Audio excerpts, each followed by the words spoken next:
ଆସନ୍ତୁ ଜାଣିବା ଶୁଭ ଶୁକ୍ରବାର ଉପଲକ୍ଷେ କ୍ରୁଶ ଉପରୁ ପ୍ରଭୁ ଯୀଶୁଙ୍କ ସପ୍ତବାଣୀ। ପ୍ରଥମ ବାଣୀ, ପିତା ଏମାନଙ୍କୁ କ୍ଷମା କର, କାରଣ ଏମାନେ କ'ଣ କରୁଅଛନ୍ତି ତାହା ଜାଣନ୍ତି ନାହିଁ। ଲୁକ ଲିଖିତ 23 ପର୍ବର 34 ପଦ। ଦ୍ୱିତୀୟ ବାଣୀ, ମୁଁ ତୁମକୁ ସତ୍ୟ କହୁଅଛି, ଆଜି ତୁମ୍ଭେ ମୋହର ସହିତ ପାରାଦୀସରେ ଉପସ୍ଥିତ ହେବ। ଲୁକ ଲିଖିତ 23ର 43 ପଦ। ତୃତୀୟ ବାଣୀ, ଗୋ ନାରୀ, ଦେଖ ତୁମ୍ଭର ପୁତ୍ର, ଦେଖ ତୁମ୍ଭର ମାତା। ଯୋହନ ପୁସ୍ତକ 19 ପର୍ବର 26-27 ପଦ। ଚତୁର୍ଥ ବାଣୀ, ଏଲି ଏଲି ଲାମା ସବକଥାନି।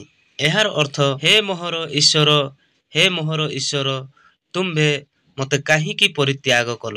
ମାଥ୍ୟୁ ଲିଖିତ ସୁସମାଚାର 27 ପର୍ବର 42 ପଦ। ପଞ୍ଚମ ବାଣୀ, ମୋତେ ତୃଷା ଲାଗୁଅଛି।